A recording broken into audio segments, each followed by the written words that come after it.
मेरे प्यारे देशवासियों, मैं हमेशा कहता आया हूं, जो खेले वो खिले। जब मैं खेले वो खिले की बात कर रहा हूं, तब मेरे प्यारे देशवासियों, आज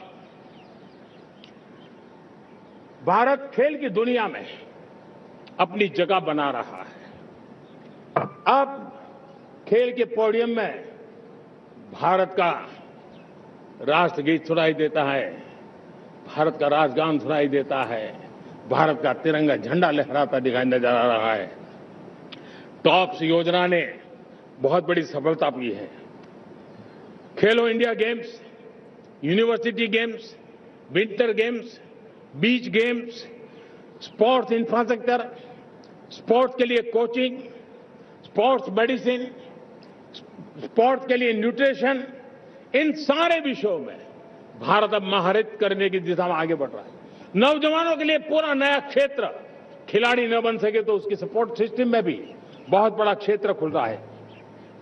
स्पोर्ट्स की दुनिया में भारत का प्रदर्शन बेहतर होता रहा है और हम 2036 में ओलंपिक के मजबूत दावेदार बनकर के आगे बढ़ रहे हैं और 2030 में कॉमनवेल्थ गेम्स को भारत होस्ट करने वाला है।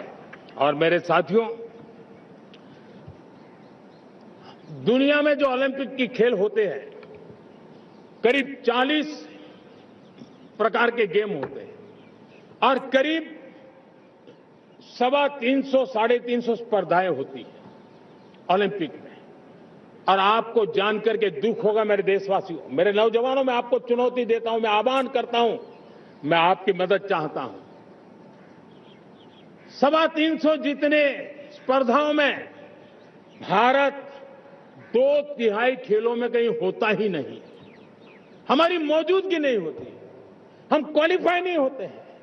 हमने तय किया है कि 2036 में जो ओलंपिक होगा, हम चाहते हैं कि वो भारत में हो, लेकिन 2036 में जिन विधाओं में आज भारत खेलता नहीं है, जिन विधाओं में भारत क्वालिफाई नहीं करता है, जिन स्पर्धाओं में भारत ने छोड़ के रखा है, 3/4 हिस्सा हमारे इंतजार कर रहा है। भारत उस पर बल देगा और इसके लिए हम टैलेंट हंट का एक अभियान भी चलाना चाहते हैं।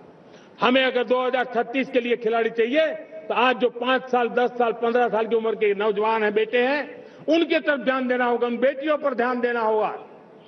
और इसलिए 5 से 15 उम्र के बच्चों में खेल प्रतिभा ढूंढने के लिए गांव-गांव, शहर-शहर, स्कूल-स्कूल एक टैलेंट हंट का अभियान चलाया जाएगा।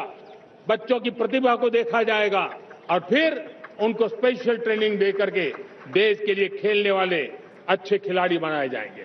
मेरे प्यारे युवा, देश के सामने, देश के नौजवानों के सामने नशा एक बहुत बड़ा संकट बनता जा रहा है। नशा मुक्त भारत, ये हम सबका सामूहिक दायित्व होना चाहिए।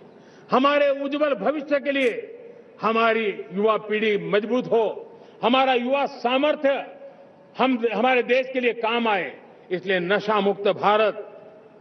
पिछले दिनों माय भारत के वॉलंटियर्स ने, देश के एनजीओ ने, देश के सामाजिक सांस्कृतिक संगठनों ने, देश के आध्यात्मिक पुरुषों ने मिलकर के नशा मुक्त भारत का 100 सप्ताह का एक कार्यक्रम तय किया है। 100 सप्ताह तक एक अभियान चलने वाला है। मैं हर परिवार को कहना चाहता हूं कि आप भी इस अभियान का हिस्सा बने, आप इसके साथ जुड़िए और देश के नशा मुक्त भारत के सपने को पूरा करने के लिए आप आगे आइए।